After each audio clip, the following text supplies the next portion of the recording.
Okay, good morning. We are on the bottom of Nun Amud Beis, the last paragraph on Nun Amud Beis, 50b3. So we're quoting the Mishnah, Amar Shvisa. So we're talking about a person who is not, typically, again, we've had two possible scenarios of making Erev Tchumen. One is you put food down, the other is a person is standing there. And then our Mishnah introduced this idea where a person says, my place for Shabbos is going to be over there. They're not even there. They're not putting food there, obviously, because they're not there, and they themselves are not there. They just refer to a specific place. Okay, now the Gemara is going to qualify that. Says the Gemara, first quoting the Mishnah, Amar Shvisasi bikaro mahalach mimkom ragla varikaro alpayim ama. So if a person says, my Shabbos residence is going to be at the root or the trunk of the tree, so now again, that's a very defined place. Everyone would agree that's good. So they go from the place of the feet, from where they are, until the trunk. They have 2,000 amos from there, umikar leveso, and from the trunk until their house, a paimama. If it's within 2,000 amos, you're allowed to travel that far. Nimta mahalach mishechashecha arbas alafim ama, and what comes out is that they would travel on Shabbos a total of 4,000 amos. Right? That's the case in the Mishnah. Again, I'm walking. It's getting dark. I'm not yet at my house, and I know that there's a tree over there. I say my Shabbos residence should be at the trunk of that tree. Okay, and it's within 2,000 amos. I could go there, and then I could go, since that's my Shabbos residence, as if I put a tchum over there, Erev Tchumen, therefore I'm allowed to travel from that trunk another 2,000 amos. So if my house is within that 4,000 amos, then I'd be good. Okay? However, now Rava comes and qualifies. It says Rava, Amar Rava, or Nun Aleph Amud Aleph, V'hu dechi rahit li kari matzi. That's only where the person is able to run to the tree trunk. He would reach it before dark. In other words, you can't just do this, right? When you read this Mishnah, you should have thought, well, we're good. Yeah. Yeah. Getting funny looks from... Okay, yeah, 51A1. Right, now, if you would just read this Mishnah alone, you would think, why do you even bother schlepping out to Erev Tchumen? So if a person says, if I know of a specific place, then I could always go ahead and say, I have an Erev Tchumen. So again, a person wants to travel beyond, they're in their home in Baltimore, they want to travel outside this home, and they know of a particular, box, fence, whatever it is, and they say, okay, my Erev Tchumen is going to be in that place. Why would they have to ever put down Erev Tchumen? This Mishnah just said that you're allowed to go ahead and say, my Erev Tchumen is going to be within that place. So why would you have to ever go to a place? So Rabbi says, no, it's talking about a very specific place. It's specifically talking about a place where if a person would run, if they would start running, they would actually reach that trunk. Right? Before Shabbos begins. We're not talking about any case where I'm sitting in my house, I'm relaxing, before Shabbos, like, I'm too lazy to sit on my Erev Tchumen, even though I want to travel, so my Erev Tchumen should be, in this place. That doesn't work. It has to be a case where a person's able to theoretically reach that place before Shabbos begins. Yeah?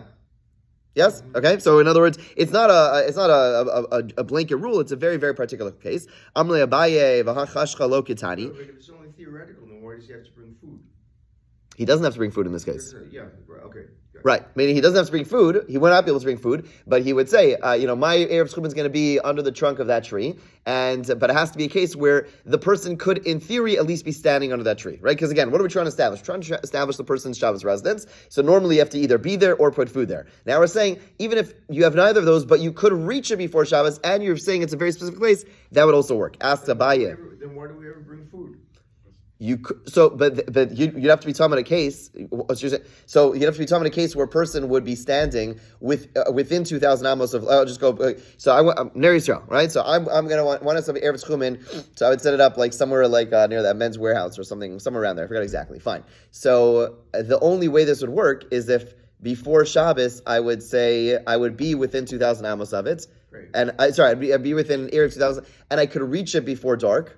But you could. I could, but I want to be back in the yeshiva before dark. Meaning, in other words, at the time of... What I'm saying is if you simply say that I'm going to make my Erev before Shabbos, yeah, and I can just say it. Why don't I just say why do I have to bring food? I'd have to be able to be, because it would be a very particular case where I would, meaning either food or the person has to be there. Great. Right? Now, if the person's not there, they'd have to be a situation where they could be there.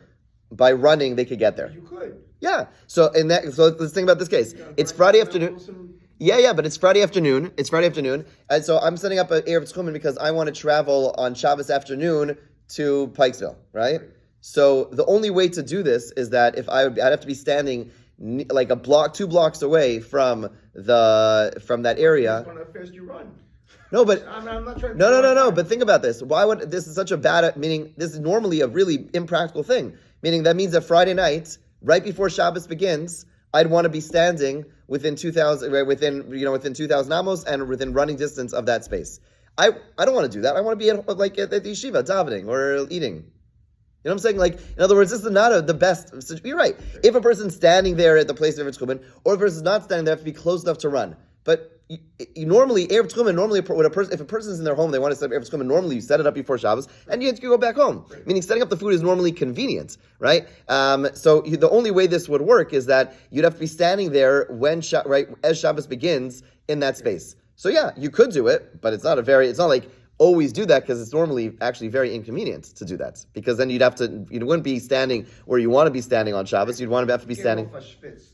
And you get all fresh fits. Yeah, that's the most important thing. Okay, so Abai says, again, so Rava's coming along and saying, okay, when the Mishnah said you go by the trunk, it doesn't mean, so when it says you say, my ear should be by the trunk, it doesn't mean I could just say it. I have to actually be within running distance of it. Ask the Gemara before Shabbos. The Mishnah says it was becoming dark, which before, you're not giving him enough time to arrive there, which implies that he cannot get there. So how could you, Rava, say that he is able to get there? The Mishnah says it's getting dark and he's unable to get there. So Gemara says, it doesn't mean that it was too dark for him to reach the place of the tree trunk. Rather, it means it was too dark for him to reach his house. But he is able to get to it's not too dark that he's not able to get to the tree trunk. In other words, don't ask me a question in the Mishnah. He is able to reach the tree trunk.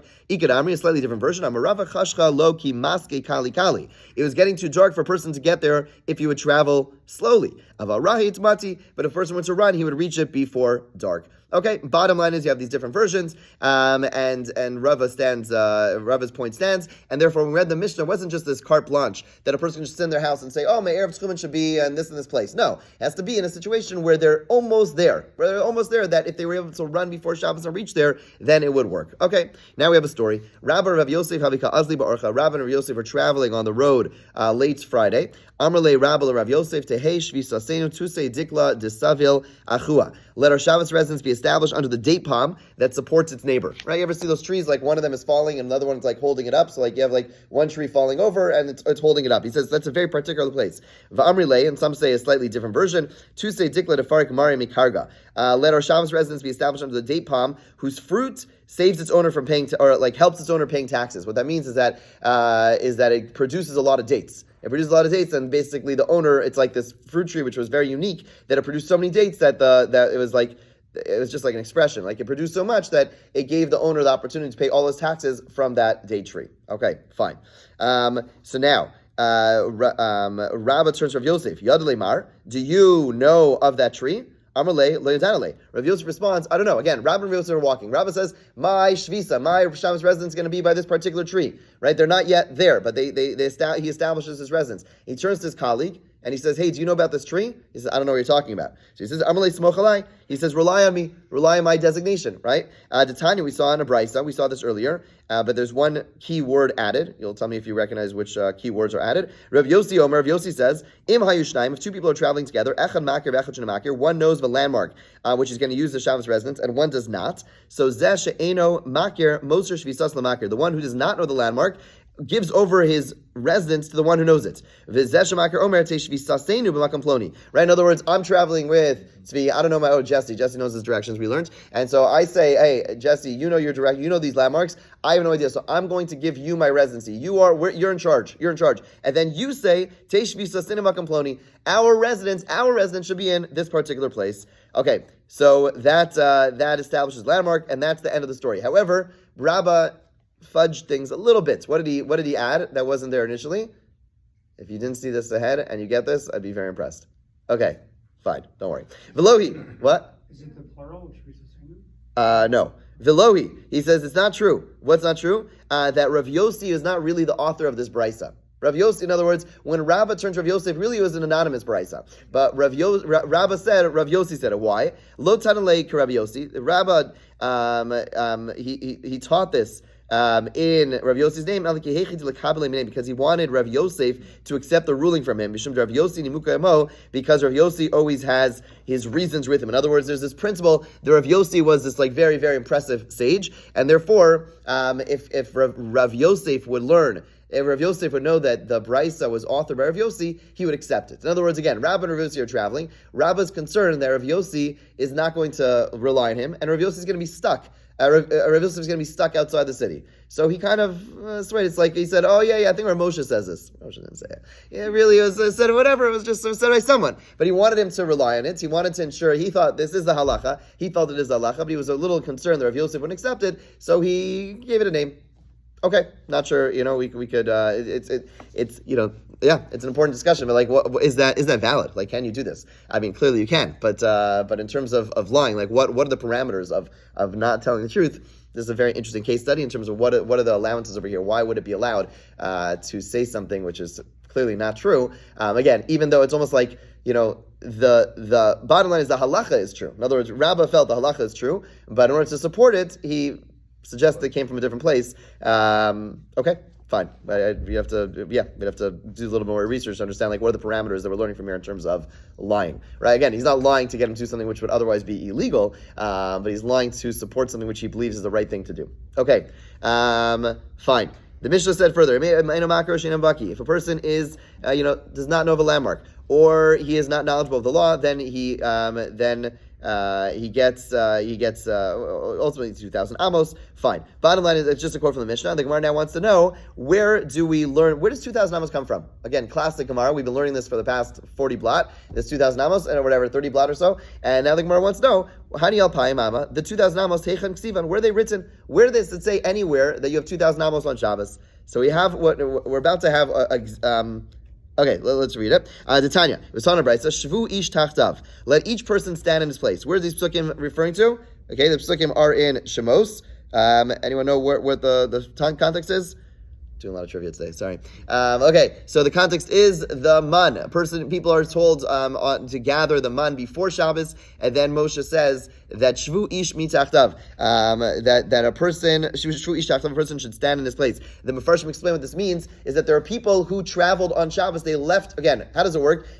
So you have your tents and they're all their residents. And then, so remember, I'm sure you're familiar with the Midrash that say, like, the really righteous people, the man would fall by the door. The other people have to travel a little bit. The not so great people, they'd have to travel outside, right? They'd have to go beyond. So normally during the week, they would travel outside their tchum to get their man. So you had some people who were not so good at listening. And on Shabbos, even though Moshe said, stay put, on Shabbos they went outside. Now, and they don't find any man. And now everyone's like, hey, what do we do? So shvu ish tachta means you can't do anything. You left the tchum. Those people, not only did they not get their food because they didn't listen to the instructions, but they're now stuck on Shabbos outside the tchum, outside of the tents, and they have to stay shvu ish tachtav. They'd have to stay put. Each person has to stay within their 4 amos. Elu arba amos. That's a reference to the 4 amos. Okay, that's straightforward. So if a person's outside the tchum, you stay where you are. And then Moshe turns to everyone else and says, Al yetze ish mimkomo. No one should leave their place. Now, how big is your place? Now, tachtav, under you is clear. Under you is, you have, what's your space? So if you were to lie down, that's about 4 amos, got it. But when it says that your person shouldn't leave their place, how big is that? Elu alpayim ama. It's 2,000 amos. So again, so fine, we have a pasuk that says don't leave your place, but how do you know your place is 2,000 amos? So we're about to learn is Gzera Shava. Gzera Shava is as follows. Gzera Shava is that when you have a word in one pasuk and you have another word, identical word, in another pasuk, we assume that there's like a connection over here, right? We assume there's a connection, and you can learn things one from the other. Okay? Sometimes you could have, and this Gemara is going to be unique in the sense that it's going to have a Gzera Shava, like there's going to be like word A in like 2 psukim, and then in pasuk 2 it says A and it also says D, and then in pasuk 3 it says D and D, but it also says E. So we're going to jump from that pasuk to this pasuk, to that pasuk, to that pasuk, and we're ultimately going to get to a place following those common words that's going to spell it out. Now, could anyone go ahead and make a Gzera Shava, right? If you were to go ahead and type into a computer, like, show me all the psukim that say the word, I don't know, hine, right? So could you go ahead and make Gzera Shava? The simple understanding is that no. Rashi says in a number of places, Gzera Shava is basically a tradition. In other words, Allah Moshe Sinai comes from Moshe, and there's a tradition for Gzera Shava, and a person can't just go ahead and make up any Gzera Shava of their own. This Gemara has a question which seems to indicate otherwise. We're not going to get into that too much, but the simple understanding is that you can't just go ahead and make up your own Gzera Shavas, but rather it's something where there is a Masorah, there's a tradition, and it's basically God's way of, theoretically, we could have just had a simple, Misora teaching us the following idea, but there's like a way of like kind of hinting to ideas through Gzer Shava. So let's see the Gzer Shava. Minalan, how do we know that it refers to 2,000 amos? Lamanu makom makom. We learn place from place. I'm going to read you psukim if you want to look in source 11, footnote 11. You have all the psukim there. So it says Al Yetzi Ish Mimkomo Yom Hashvi. So right, our pasuk says Mimkomo, and then we go from that word makom to pasuk. Another pasuk which says makom, which is with when a person kills someone by mistake, they run to a ir miklat. V'samticha makom asher yanashama. I'll designate you a place which a person may flee there. Right. So you see place in that second pasuk, and then makom nisa. Now in that pasuk it says a place where a person may flee there. That's the word nisa. Okay, so the word nisa is in there, and then you learn nisa v'nisa minisa. So that word nisa is associated with another pasuk which says nisa. What's that pasuk? The pasuk says. It's referring to the person who killed by mistake, the murderer. If he goes outside of the border of the city of refuge, then he's able to be killed by the Goel Adam. But he used the word border in that pasuk. Okay, so then we're up to the word border, ugvul migvul, and we learn border from border. Okay, so meaning there's another pasuk which says umatzas Goel Adam michutz ligvul ir meklato, and it says that the Goel Adam, the avenger of the blood, right, the person allowed to kill him, finds him outside the border, but use the word outside there. Okay, v'chutz michutz, and then we can learn from that word chutz. From that pasuk which we just connected to, from another pasuk which is chutz. What's that pasuk? That you measure from outside the city on the east side 2,000 amos. There's a notion that the Levium get certain cities, and they not only get they get a measurement of there's 2,000 amos around the city that is given over to the Levium. Okay, the Levium have this certain like area, 2,000 amos, and there it says explicitly 2,000 amos, right? So you followed it, this word, that word, this word, that word, this word, that word, till we get to a pasuk which ultimately spells out 2,000 amos. Ask the Gemara, there's another pasuk which also uses the word chutz, and it says chutzah, and it's talking about 1,000 amos. So why are we learning 2,000 amos? Let's learn 1,000 amos. So Gemara says dan chutz michutz, vein dan chutz michutza, right? Because the Gzer Shava is learned chutz and chutz are identical. Chutz and chutza are not identical, and that's why we learn from a chutz, which teaches us the pasuk which says 2,000 amos, and not the pasuk which says chutza, which says 1,000 amos. Ask the Gemara, my nafkamina. At the end of the day, chutz and chutz are really the same thing, and not so much so that we have a brisa which teaches us like a Gzer Shava, which is even broader than that, even looser. Hatan Rav Yishmael is taught in the base manager of Rav Yishmael, B'Shava Kohen Uva Kohen. You have one pasuk which says the Kohen returns, another pasuk says the pasuk comes, and it was taught in the base manager of Rav Yishmael, Zoe Shiva, Zoe Bia. The returning or coming are basically the same thing, and therefore they learn Gzer Shava. Now the words shav and ba are not the same word, but they're close enough, and therefore they learn Gzer Shava. So how can you tell me chutz and chutza are not the same thing? If shav and ba, come and go, are really the same, are really different words. So where it says, that's true when you don't have things which are identical. When you have two options, one is chutz, and one is chutz and chutza, we're going to learn from the identical one, not from the one that is different. Okay, fine. So that's how we learn 2,000 amos, this long extension, ultimately learning it from the cities of the Levium, where they square, where they measure 2,000 amos outside the city. Okay, now the Gemara quotes the machlokas we had about, are the 2,000 amos squared, or are they circular? Right? So the Mishnah said, Alpaim amos agulos, right? So Rabbi Chanina ben Atigno said it's circular, you make a circle around the city, and the Chachamim say you make a square. Okay? So the Gemara says, Rabbi Chanina ben Atignos, manavshach.